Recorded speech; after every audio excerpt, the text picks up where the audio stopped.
Welcome to today's webinar. The topic today is cross-section modeling and stress analysis in our section 1. My name is Andreas Hörold. I am responsible for marketing and public relations in the company Dlubal Software. For instance, the Dlubal website, the German and English webinars, customer projects, newsletters, and so on. I will be the moderator today, and I will answer your questions during the webinar. Sonja will be the presenter, but she can introduce herself. I would also like to welcome you to today's webinar. My name is Sonja von Bloh, and I will be the presenter today.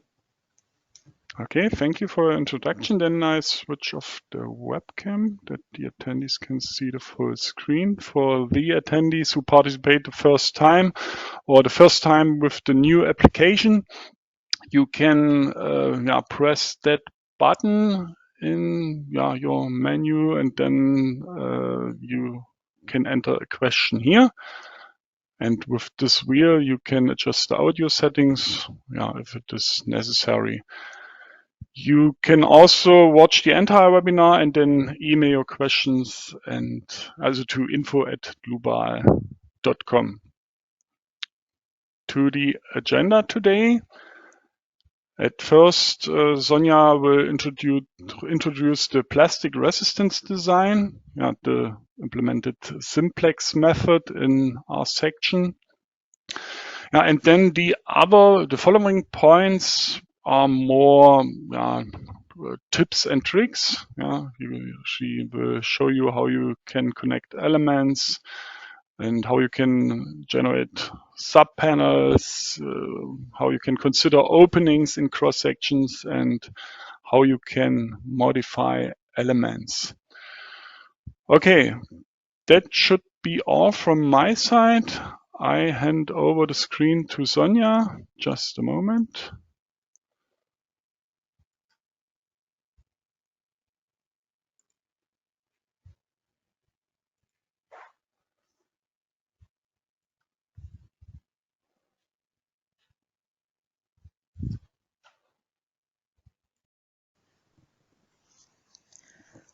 I would first like to show you how to determine the plastic cross-section resistance of general cross-sections.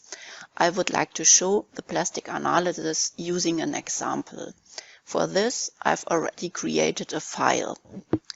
Here I go to the base data and I choose the analysis method. I choose here the finite element analysis, and then I activate the plastic capacity design according to the simplex method. Then I activate also the calculation of the effective cross-section, and here I choose the standard Eurocode 3. This is needed for the classification of the cross-section. Then I go to OK, and then I choose the material. The material S235 is already chosen. That's okay for me now. And then I add the corresponding cross-section. For this, I create a new section. Then I go to the database, and here I choose the build-up cross-section. And here I choose an I section with two side flat bars. The I section should be an IPE 200, and the flat bars should have a thickness of 8 millimeters. Then I click on OK. Then I have to create a load case. I do this here via the navigated data, new load case, and this is my design load case. Okay, and then I have to define the internal forces. Here I define a shear force about 500 kilonewton and a bending moment about 30 kilonewton meter. And then I start the calculation.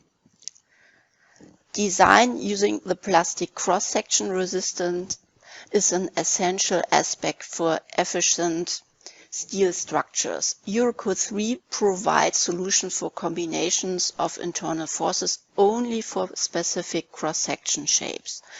The plastic cross-section resistance, considering various combinations of internal forces, can be determined in our section using the simplex method. The simplex method is an optimization procedure in which the cross-section is divided into numerous elements.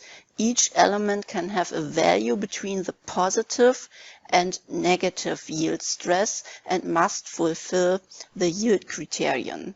An optimization algorithm determines the stress distribution so that the inner and outer forces are in equilibrium.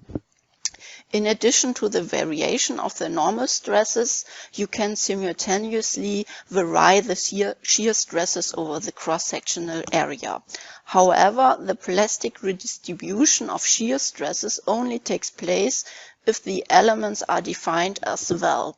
In this cross-section also elements are defined, so the redistribution of shear stresses takes place.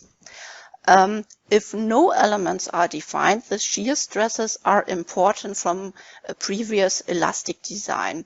Thus, the shear stresses represent input parameters of the linear optimization, whereas the normal stresses are explicit variables for the optimization. According to Eurocode 3, the plastic cross-section resistance may be utilized for class 1 and class 2 cross-sections. First, you have to determine the cross-section class for the combination of internal forces to be analyzed. I've already for this activated the add-on effective cross-section calculation according to the Eurocode 3 so that the classification will be carried out. And I want to show you now the classification. For this, I choose here on the table the effective thin wall analysis, and here I choose the section classification, and here I can see this cross-section falls into class 1, so it's possible to do a plastic design. Then I want to check the elastic design, and to do this I open here the finite element analysis results, and I switch to the stresses. And here a stress, an equivalent stress according to von Mises is calculated about 280 Newton per square millimeter, and this results in a stress ratio over 1, so the design is not fulfilled. Then I want to see the plastic results, and for this I open here the table plastic capacity design, and then I look to the enlargement factor. On the plastic calculation, the enlargement factor alpha is determined. The enlargement factor implies that the plastic capacity of the section is attained if all internal forces and moments are uniformly multiplied with it. In the case of a factor greater than 1, I can increase the internal forces by this factor. In the case of a factor smaller than 1, the design is not fulfilled. The enlargement factor is here greater than 1, so the plastic design is fulfilled.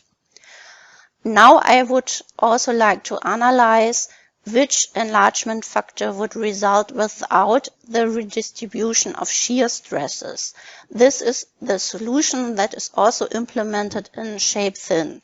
To do this, I explode the cross-section into its individual elements, and I choose here for this this option explode. and then I delete all elements. And then I go to the base data and I deactivate the calculation of the effective cross-section, because for the calculation of the effective cross-section, elements are necessary. And I click here on OK and I start the calculation. And then I look to the plastic capacity design results. And here the enlargement factor is less than 1.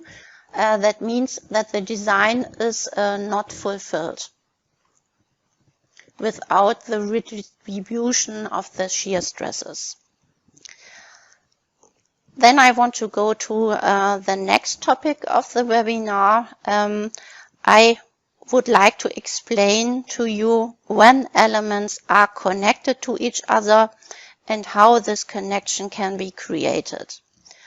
Elements are connected if they share a common point. To explain this, I would like to show you a few examples. For this, I first create a new file, and I name this file example2, and I choose the analysis method, a thin-walled analysis. Then I click on OK. I create 2 elements first, and I do this via the graphical input.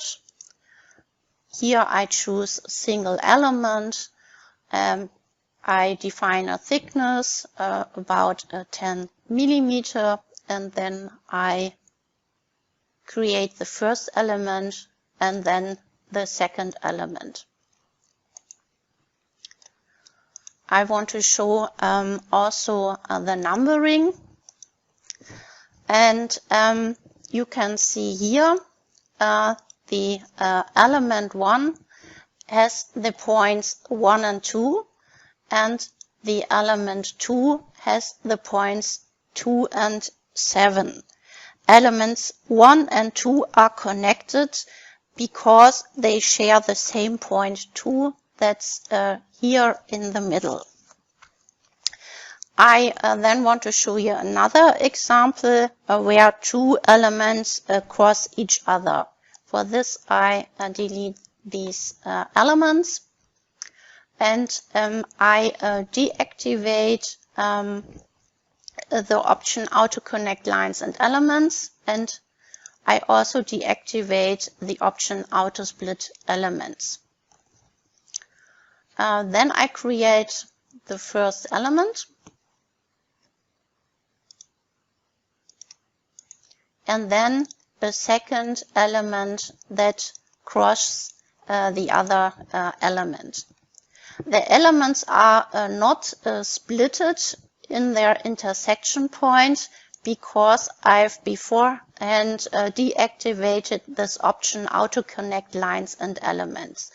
Therefore, I have only 2 elements, this element here above, and then this crossing elements.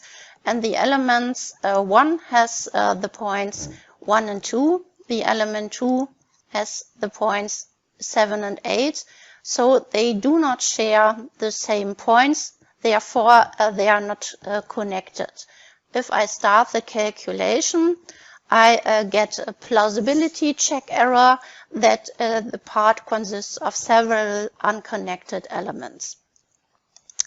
If I want to create this connection, I can do this afterwards. For this, I choose here this function connect lines and elements, and then I draw a rectangle over the intersection. And now you can see this element here above is splitted into 2 elements. You can see this also in the navigator data. And now all the 3 elements share the same point, and that's the point 8, and that's why the cross-section is connected. if I now start the calculation, I didn't get this plausibility warning anymore. Then I want to show another examples with two cross sections. For this, I delete the elements here, and then I insert a new section. And the first cross section is an UPN 200. I choose it here.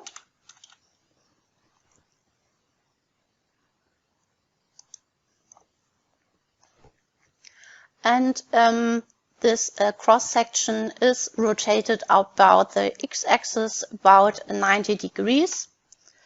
And then I click here on OK. This cross-section will be inserted into my file. And then I create the second cross-section. I do this via the navigator data, new section. And this cross-section should be an IPE 200. I choose this cross-section, and I want to put this cross-section on this point on here, this location. And then I click on OK. The elements of cross-section 1 are not connected to the elements of cross-section 2, as they do not share any common points. If I want to create this connection, it's first necessary to divide the cross-sections into their individual objects. That means in their points, lines, elements, parts, and so on. This is necessary that you can edit the individual objects. To do this, I go to the navigator data, and then I select the two cross sections, and then I click here on explode. The connection can be created using an element, and for this I want to create a connection where the two cross sections are welded. This is here on this location and on this location. To do this, I create a new element, and I choose here a thickness about 0 millimeter, and I have to define the effective thickness for shear transfer, because the shear is transferred via the welds. And here I define a shear thickness that corresponds to the thickness of the weld, and that's 5 millimeter.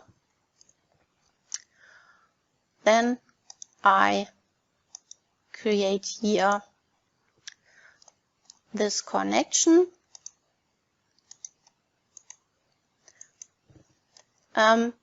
Now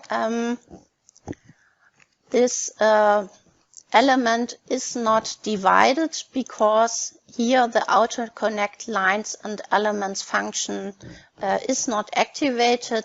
So I choose here this function again to connect lines and elements.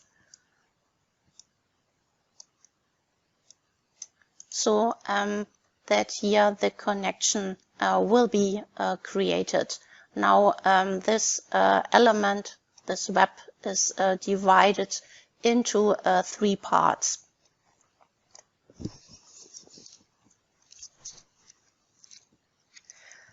Now I would like to go to the next topic of this webinar, and these are the subpanels. The subpanels are necessary for the classification and calculation of the effective cross-section. The subpanels are generated automatically based on the standard selected in the base data. Subpanels can only be generated if elements are defined as vals. The standards Eurocode 3 and Eurocode 9 only provide rules for the generation of subpanels for constant element thicknesses. Therefore, subpanels are only generated if the boundary lines of the part are equal to the element edges and if no other part is connected. I would like to show you how this is done using an example of a channel section, and for this I create a new file, example 3. Here I choose also the analysis method thin-walled analysis, and I activate the add-on effective steel section, and here I choose the standard Eurocode 3. Then I click on OK. And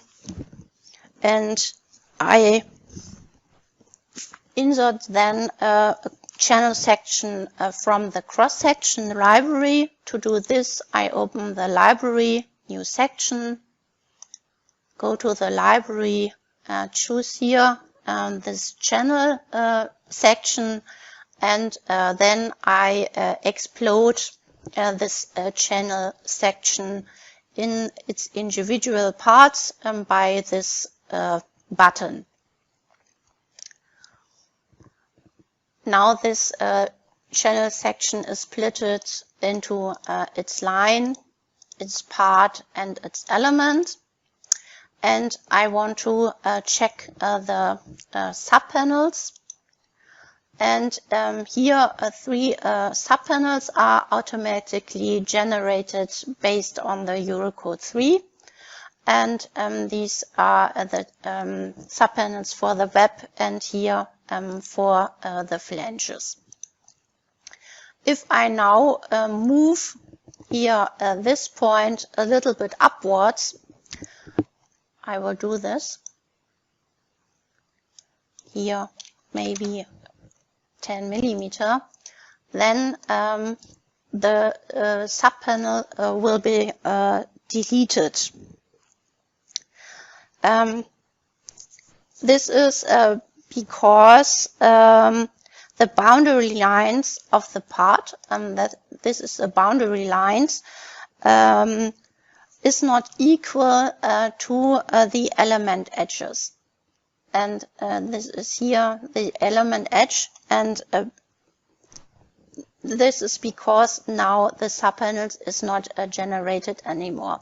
If I start the calculation, I will get a warning about this, that the element has no contact to the boundary. So the subpanel is not created. I can ignore this plausibility check warning, then the calculation is carried out, and the calculation, the classification and calculation of effective cross-section will be done, but only then for the parts where subpanels are defined.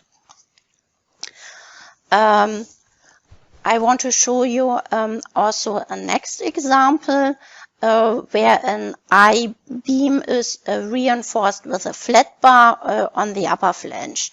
And I create a new file for this. This is example 4. Here I choose also the analysis method thin-walled analysis, and I choose, or I activate the effective calculation of the cross-section properties, and I choose also the standard Eurocode 3.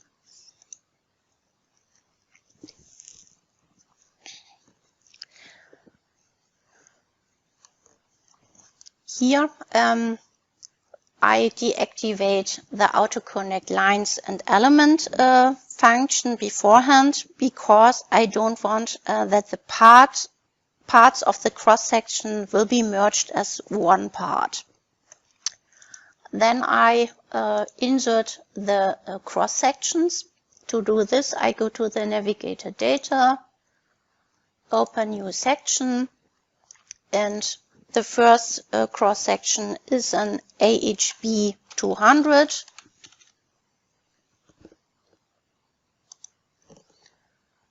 And then I insert this cross section, and the second cross section is a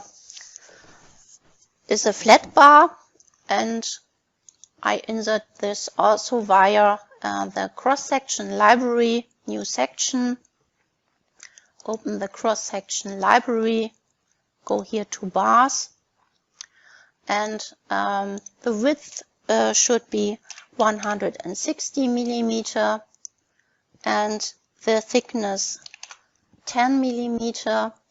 Then I go to the top section location, and I want to put here this part on the upper flange, and then I click on OK.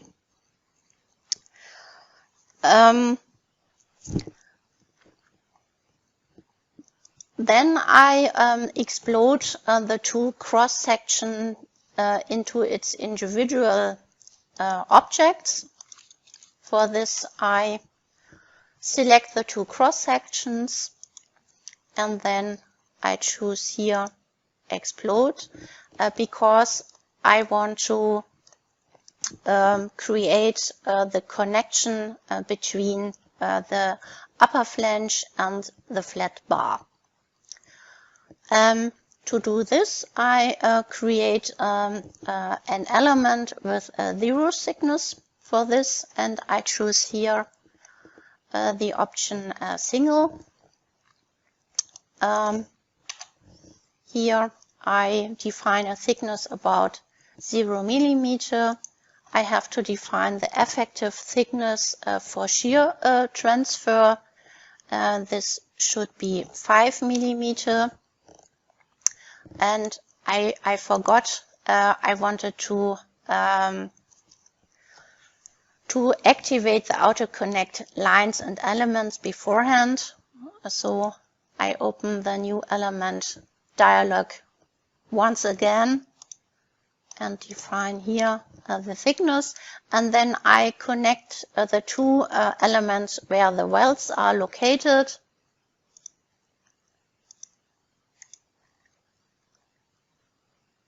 Here on this side and on the other side. And now you can see that the subpanels are generated automatically. The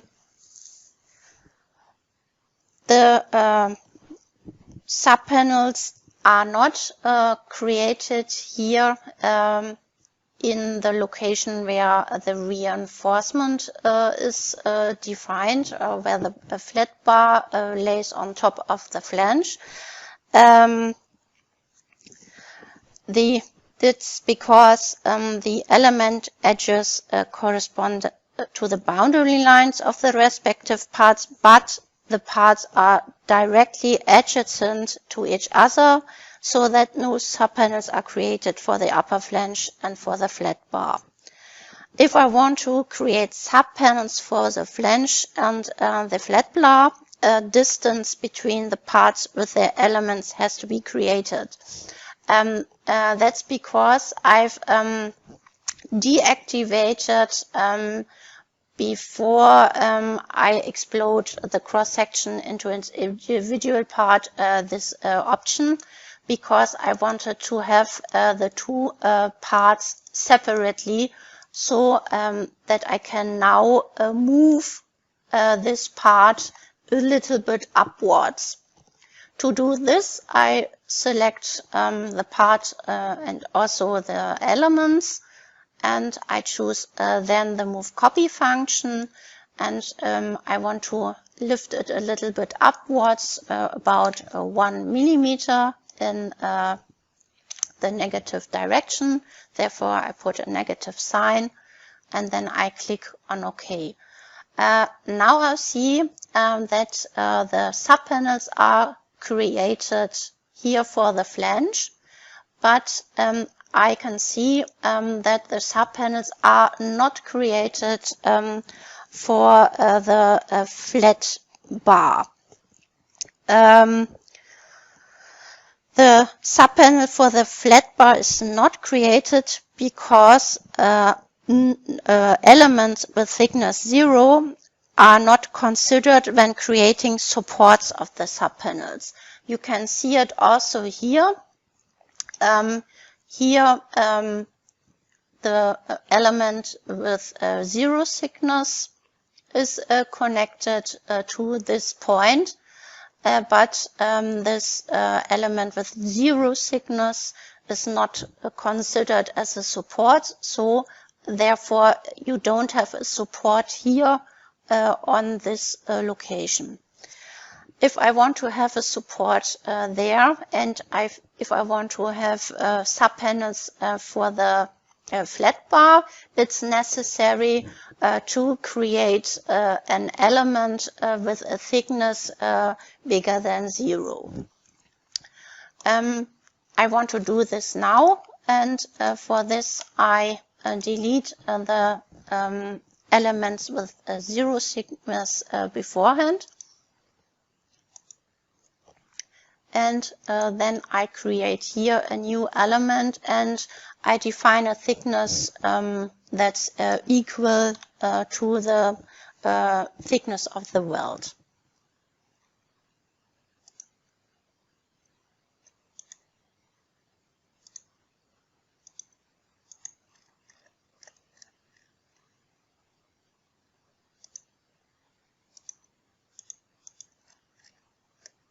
Now you can see that subpanel is now generated here for the flat bar, and here this subpanel is divided into 2 subpanels because now this element with a thickness bigger than 0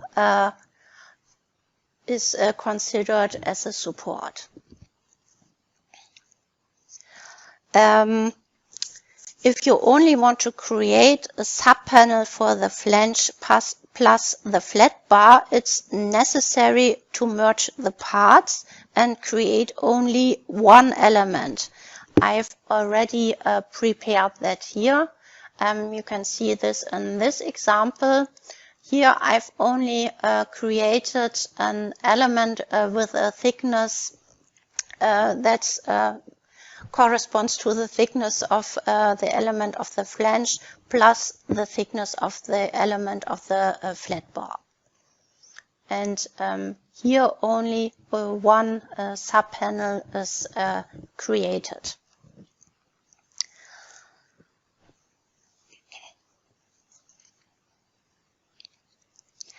Now I'd like to move on to the next topic of this webinar. These are the openings. You can model openings such as bolt holes in our section. However, this is currently only possible for the thin walled analysis design method. I create a new file for this, and I call it example 5. I choose here the thin walled analysis, and then I click on OK. You can model the openings by using elements with a 0 thickness, since the cross-section has a hole only at this considered member location, and the complete cross-section before or after ensures the connection in the member. The cross-section is connected, and it's also possible to transfer the shear. Therefore, I have to define effective thickness for shear transfer. I will do this now. I want to create a channel section with a hole in its web. I choose here a new element, define here the thickness of the flange. And then I create the flange, and then I create the element to the location where the hole is. And then I want to create the hole, and for this I define a thickness of 0 millimeter and define here a thickness for shear transfer about 10 millimeter.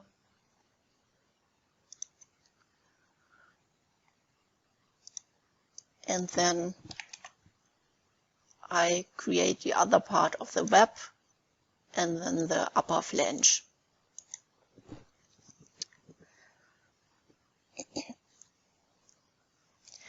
When calculating the stresses or the shear stresses, each zero element is fully considered with its effective thickness. Thus, the stresses on zero elements are displayed. I will show you this for the shear stress here. I choose here the type of display off, and you can see now here where the hole is located also shear stresses are calculated. The classification and calculation of the effective cross-section with holes is not described either in Eurocode 3 or Eurocode 9. Therefore, my recommendation for small bolt holes at connections is not to define them in the cross-section, but to define the local section reductions in the design add-ons, such as steel design. They can then be considered in the design checks. Bearing stresses cannot be calculated in member model either, so you should analyze a surface model. Finally, I would like to deal with modifying elements. For this, I create a new file.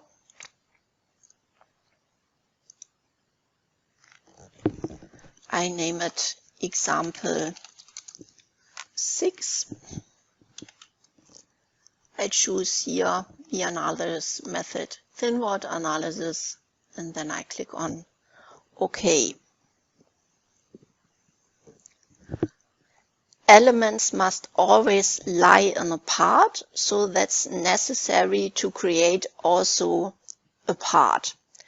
If you change elements, you must also adjust the corresponding part.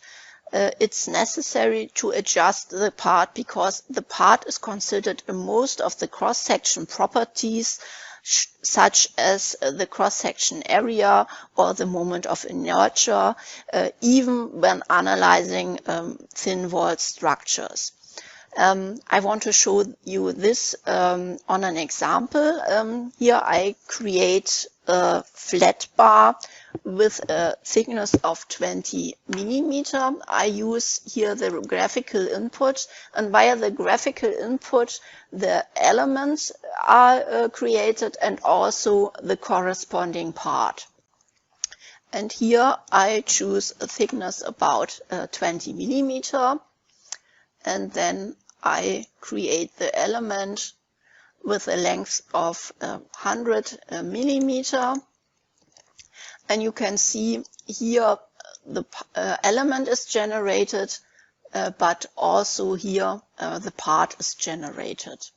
If I now start the calculation and I check here the sectional area, the program calculates a sectional area about 20 square centimeter. And if I now change the width or the thickness of the element, here I choose a thickness of 10 millimeter. You can see this in the graphic too. This is the element and this is the part. And if I start now the calculation, then also a sectional area about 20 square centimeter will be calculated. I also have to change the part so that the sectional area will be 10 square millimeter. I will do this here manually. I select here the lines and the points. I do this here on this side too. And now if I start the calculation, I get the desired result about 10 square centimeter. Adapting the part to the element is relatively complex, so I would like to show you an alternative approach to creating elements. A modification therefore requires less effort. To do this, I create the center lines of the cross section. I will do this here. And now I create here the center lines of a channel section. And I can then add a comment to the points and lines. With a comment like center line, I know that I can't delete this object if I want to keep the center lines. I will do this now. So I select here the lines and the points. And here I added now the points, and I define a comment center line for the point, and I will do this also for the lines. Click here on Edit, center line, and then I click on OK. And if I look into the navigator data, I can see also this comment here. You can then use the create elements online function to create elements and the part. I will show you this now. You find this function here in menu tools, modify elements, create elements on lines. I have to select the lines. They are already selected. This is because here the line numbers are in this field. And then I have to define the thickness. And then I click on OK. And now the elements and the part are created. If I now want to change the thickness of the elements, I change the automatically created points and elements. I delete them. I delete also all elements. And I now can add the elements again, create elements on lines. I have to select the lines.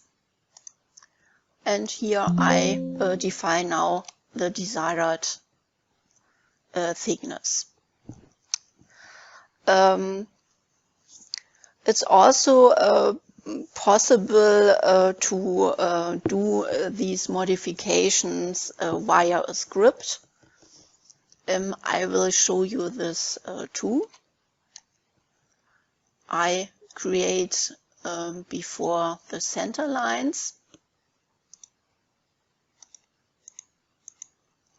You see now no comments are added, and I've created a script that sets the comments. Double-clicking on the script will here run the script, and now the comment is added to the point and the lines. Then I create the elements on lines. I choose here the lines. Then I click on OK. And if I now want to delete the automatically generated elements and corresponding points and lines, I have created for this also a script that deletes these elements and lines. This brings me to the end of the webinar. I will now give the floor back to Andreas. Okay, thank you, Sonja, for your presentation. I hand over the screen to mine. Just a moment.